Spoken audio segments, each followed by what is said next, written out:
Você quer uma igreja forte? Queremos uma igreja forte?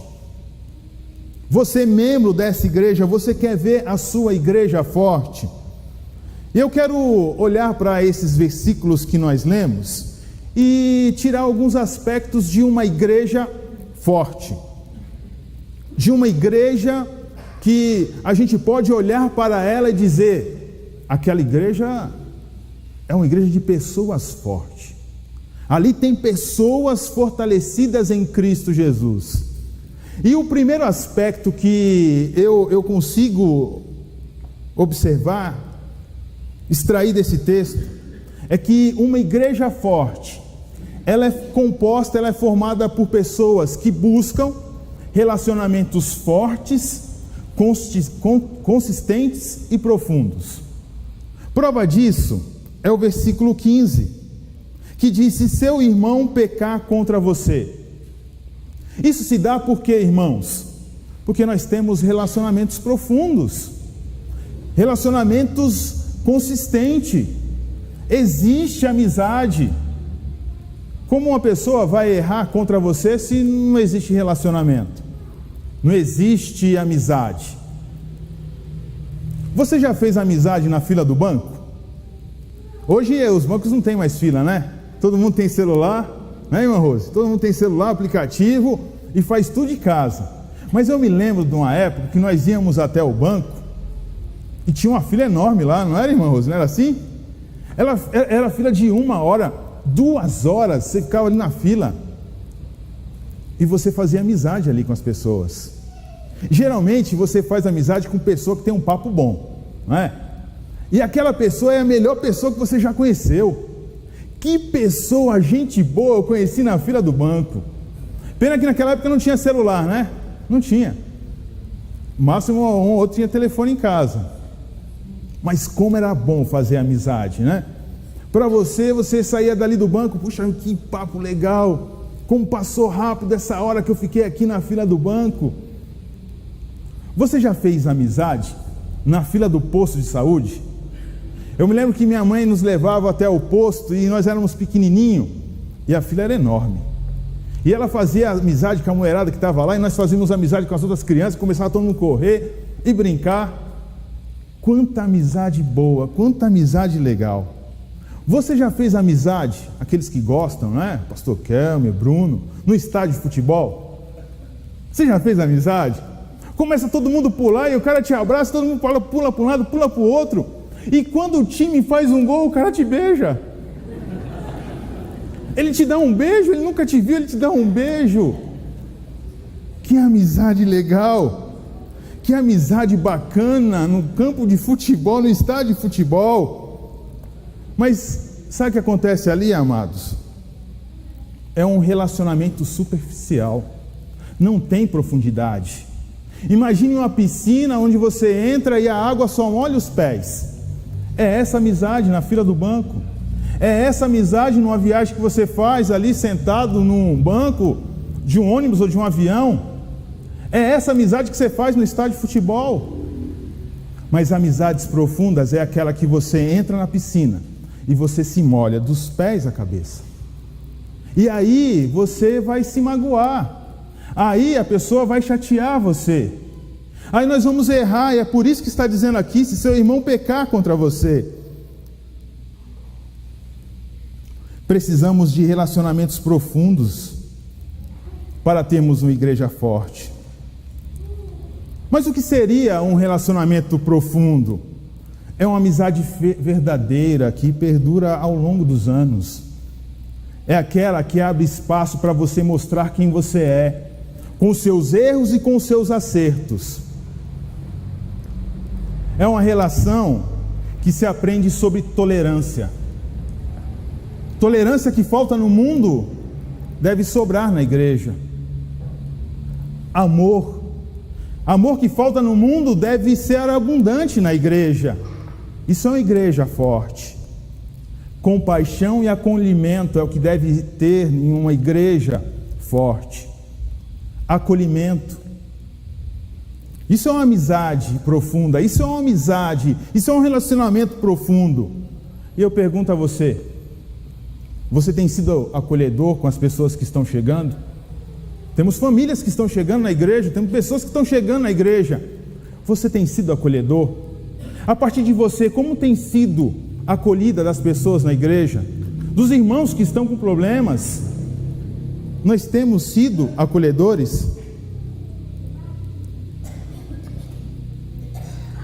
E eu pergunto a você que está à distância. Nós sabemos que tem irmãos que não podem estar conosco. Alguns moram longe, em outras cidades, outros estados, e como é bom ter você conosco. Como é maravilhoso.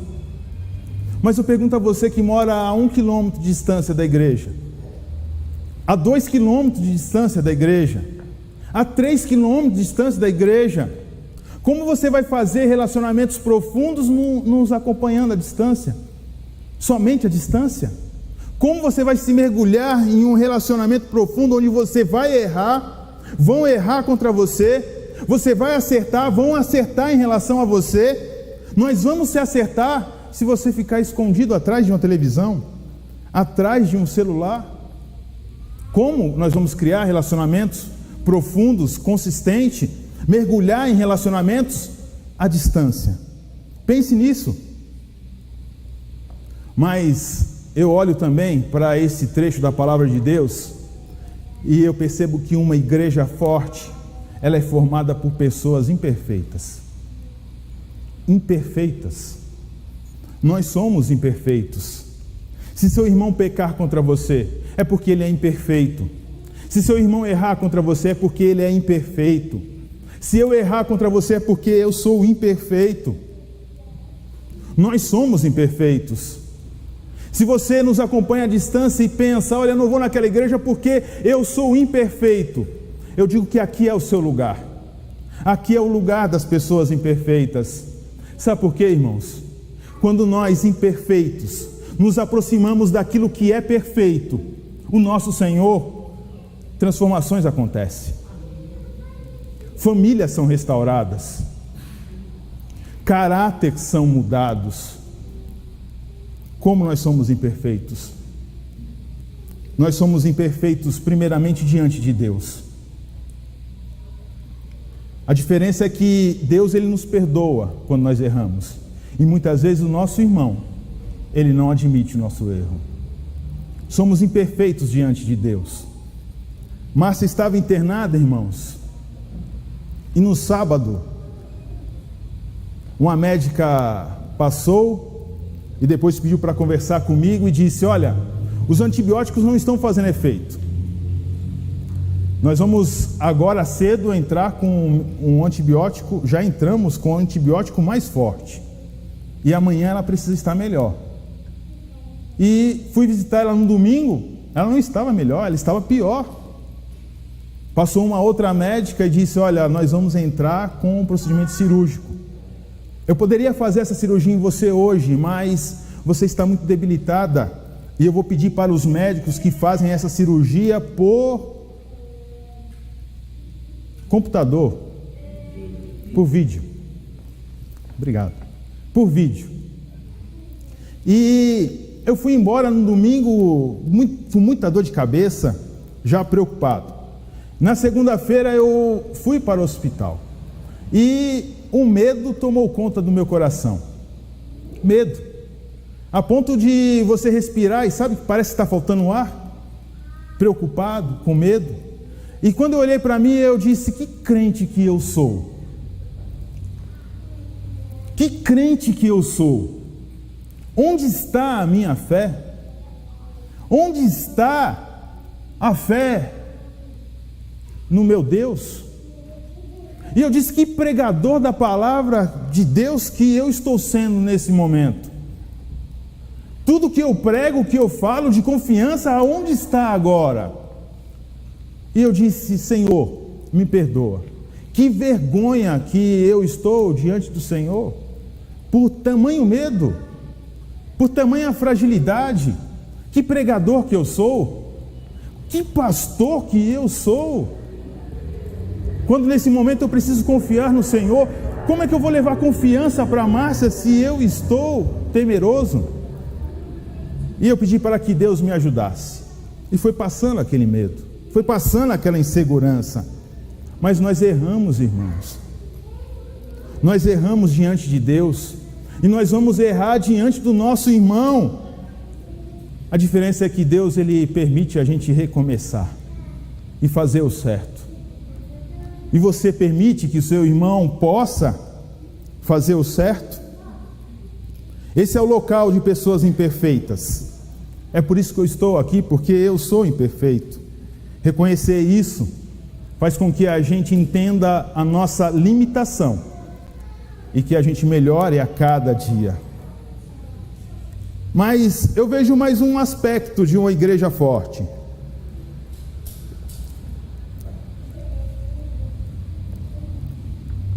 Olhando para esse texto, eu percebo que uma igreja forte, ela é composta de pessoas sinceras. Ainda o versículo 15 diz: mostre-lhe o erro. Mostre-lhe o erro. Uma igreja forte precisa ter pessoas sinceras. Aconteceu um fato, domingo passado. O Léo me chamou para conversar e o pastor Kelvin. E ele disse: olha, eu quero compartilhar algo com vocês que está me incomodando, eu não gostei, eu preciso falar com vocês. E eu vou falar para vocês porque vocês são meus amigos. Olha só que crescimento espiritual. Olha a sinceridade do coração. É o que nós devemos fazer. E ele falou. Ele falou, olha a coragem. Olha o amadurecimento, olha o crescimento. É o que nós precisamos, irmãos. Ser sinceros um com o outro, se queremos uma igreja forte e saudável. Venha comigo até Hebreus 10, versículo 22. Eu quero deixar 2 versículos para os irmãos, quando nós falamos de sinceridade.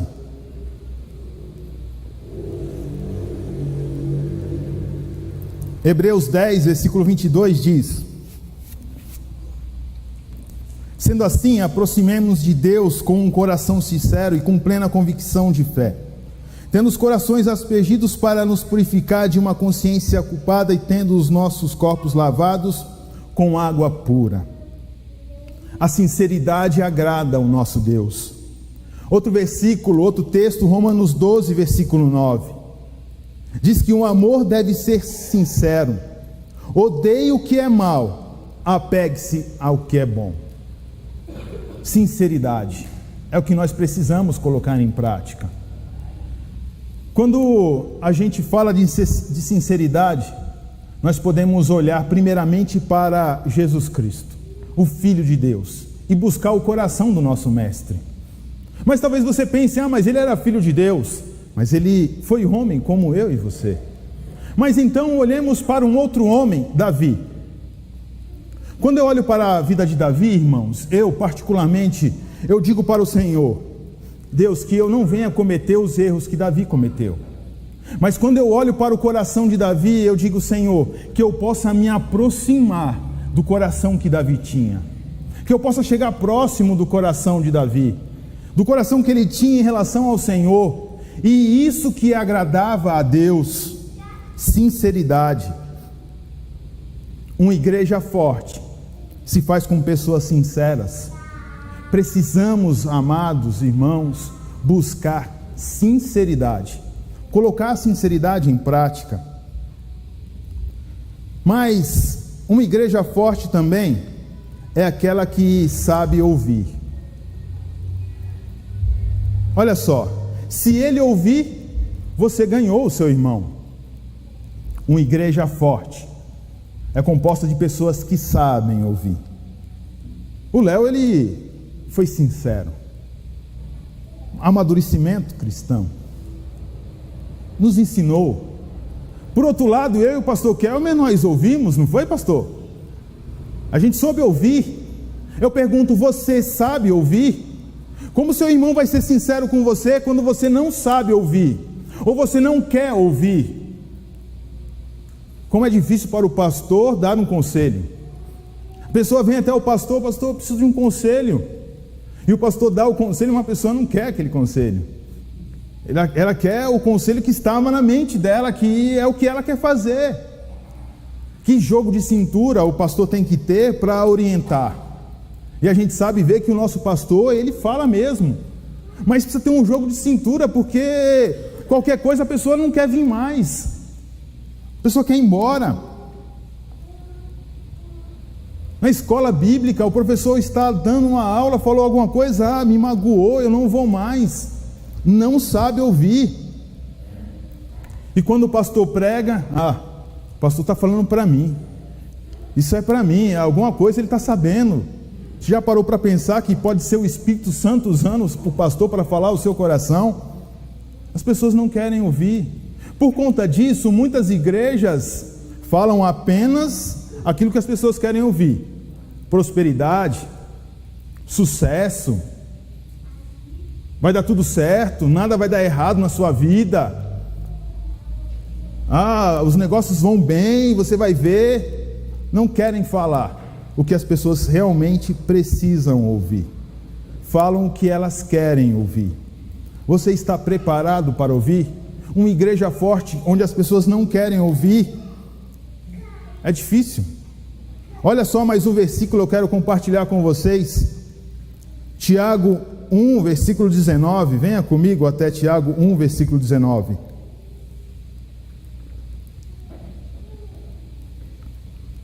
Diz assim: meus amados irmãos, tenham isso em mente. Sejam prontos para ouvir, tardios para falar e tardios para irar-se. Você está pronto para ouvir? Como vamos ter uma igreja forte se nós não queremos ouvir? Se não queremos ouvir. Todos esses anos que eu estou do lado do pastor Josué, vocês acham que eu ouvi tudo que eu queria? Eu ouvi tudo que eu quis ouvir? Claro que não, irmãos. Quantas vezes eu ouvi aquilo que eu não queria?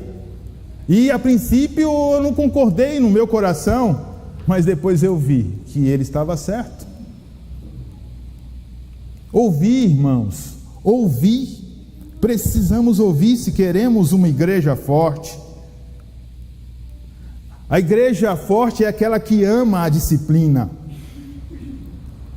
Versículo 16 e 17, em Mateus 18, olha só o que diz: mas se ele não ouvir, leve consigo mais um ou dois outros, de modo que qualquer acusação seja confirmada pelo depoimento de 2 ou 3 testemunhas. 17, se ele recusar a ouvi-los, conte à igreja. E se ele recusar a ouvir também a igreja, trate-o como um pagão ou publicano. Disciplina. As pessoas hoje não querem disciplina, quando a disciplina é a prova do amor. Quando um filho está fazendo algo que coloca a vida dele em risco, o que os pais fazem? Quando o jovem quer ir em um lugar que o pai sabe que é perigoso, o que a mãe e o pai faz? Não deixa, proíbe. Isso é disciplina, é correção. O pastor corrige porque ele nos ama, os líderes nos corrigem porque eles nos amam. Eles não querem ver, o pastor não quer ver a igreja sofrer, é por isso que vem a correção. Mas disciplina, disciplina hoje espanta as pessoas. Disciplina não. E é interessante que a Bíblia, ela mostra para nós o caminho que nós devemos fazer, o caminho que o Léo seguiu. Vá até o interessado do assunto, mas não, a gente prefere ficar falando nos bastidores. Mas por que você não procura o irmão? Porque eu já perdoei, não tem mais problema nenhum. Mas por que você está falando então, se você não procura o interessado? Todo mundo fica sabendo, menos o interessado. Mas eu já perdoei. Perdoou desse jeito? Disciplina, irmãos, disciplina. Deus, Ele disciplina aquele que Ele ama. A igreja disciplina quem ama. Disciplina. Precisamos amar, olhar com bons olhos para a disciplina. Eu estou próximo de concluir. E por último, a igreja é forte porque nós temos a presença do nosso Senhor. A igreja é forte porque nós temos a presença do Senhor dela conosco. Jesus Cristo, o Senhor da igreja, Ele está conosco nessa manhã. É por isso que a igreja é forte. Olha só, Mateus 18, versículo 18 em diante, diz: digo a verdade, tudo que vocês ligarem na terra terá sido ligado no céu, e tudo que vocês desligarem na terra terá sido desligado no céu. Também digo que se 2 de vocês concordarem na terra em qualquer assunto sobre o qual pedirem, isso será feito a vocês por meu Pai que está nos céus. Pois onde se reunirem 2 ou 3 em meu nome, ali eu estou no meio deles. O Senhor da igreja está conosco aqui. O próprio Deus está conosco nessa manhã. Sabe por quê, irmãos? Sabe por que Deus está presente aqui conosco nessa manhã? Porque você veio. Porque você veio. Porque você veio. Porque você veio. Porque a igreja veio. Nós saímos dos nossos lares nessa manhã e estamos juntos aqui. O Espírito Santo de Deus está conosco. O próprio Senhor da igreja está conosco. Porque você veio. Esse é um dos motivos pelos quais ou pelo qual nós devemos sair do nosso lar. É o encontro do povo de Deus com o seu Deus. Isso é assim que se faz uma igreja forte. Existem vários motivos pelos quais nós devemos sair dos nossos lares para estar na igreja. E o pastor Josué, ele sempre está falando. Eu quero registrar apenas 2 ou 3. O primeiro é porque quando nós estamos juntos aqui, o Senhor da igreja está presente. E milagres acontecem. Milagres acontecem. O segundo, porque nós sabemos e nós recebemos o maior presente da nossa vida, Cristo Jesus. Cristo Jesus é o maior e melhor presente na vida de um ser humano. E quando pessoas estão reunidas, outras pessoas são atraídas. Pessoas atraem pessoas. E quando nós estamos juntos, pessoas que ainda não têm esse presente, podem ouvir e conhecer o Senhor da igreja, aquele que pode todas as coisas. É por isso que nós precisamos estar juntos. E juntos nós somos fortes e somos melhores.